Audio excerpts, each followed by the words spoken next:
In the last few years, Europe has seen widespread extremist riots and unrest, prominently after the Syrian refugee crisis. There has been hardly any nation within the continent that has not seen a significant rise in crime rates and communal tensions. Well, this Islamist raid might be something new for them, but for India, it's absolutely not. A flourishing religion, despite hundreds of attacks from invaders, has made India one of the greatest victims of Islamists. So, India has a lesson for them, a lesson that can ensure that Islamists remain isolated within the European community. Hello and welcome to TFI Global, the foreign affairs and geopolitical analysis arm of the TFI Media Group.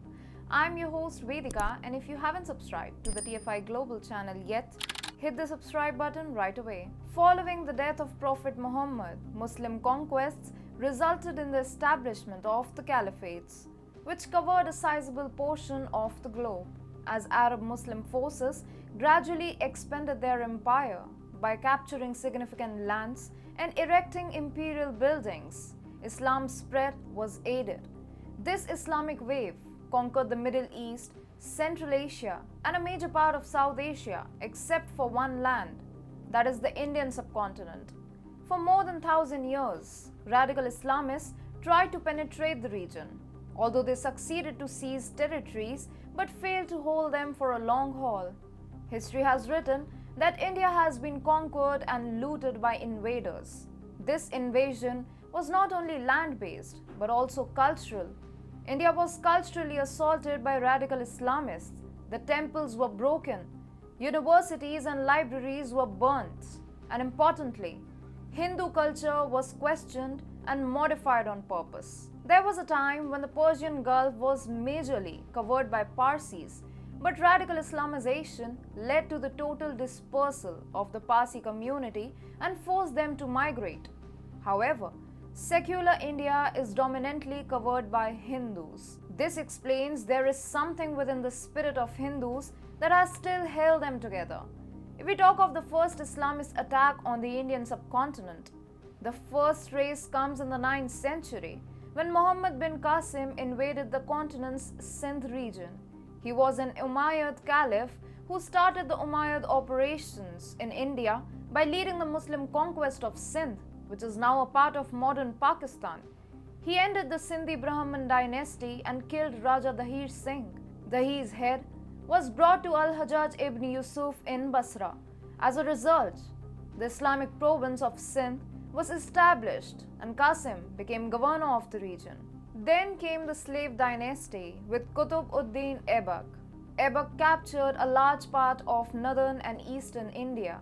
He amalgamated his control over North India through an administrative hold over Delhi. He initiated the most tyrannic Islamization in Delhi and established the Quwwat-ul-Islam Mosque and the Qutub Minar. In the midst, many radical Islamic sultanates came. But the longest rule started with the Mughal Emperor Babur, the ruler who established pan-India control for the first time. His fifth generation Aurangzeb controlled a dominated vast majority of India, and honestly, he was the worst ruler one could imagine. Aurangzeb destroyed Hindu temples and scriptures like never before. He used to slaughter Hindus and assault children and women. The renowned Gyanvapi Mosque is built on the ruins of the Vishwanath Temple, a grand 16th century Hindu shrine destroyed in 1669 on Aurangzeb's orders. After Aurangzeb, the Mughals became negligent and colonial rule started in India. The East India Company was solely responsible for creating division amongst the Hindu community. Emboldened by the Varna Vyavastha, the Britishers introduced the caste system. Despite all of this, a majority of the community still remains Hindu. The Indian government was badly affected by the colonial mindset. Famously quoting Jawaharlal Nehru, who served as India's first Prime Minister, Nehru reveals the Congress's attitude towards Hindus. Nehru said, "By education, I'm an Englishman. By views, an internationalist. By culture, a Muslim. And a Hindu only by accident of birth." Even if that's not enough for you, Nehru appointed the first education minister a Muslim, Maulana Abul Kalam Azad. Abul Kalam and his successors altered Indian education and its syllabus into an anti-Hindu paranoia.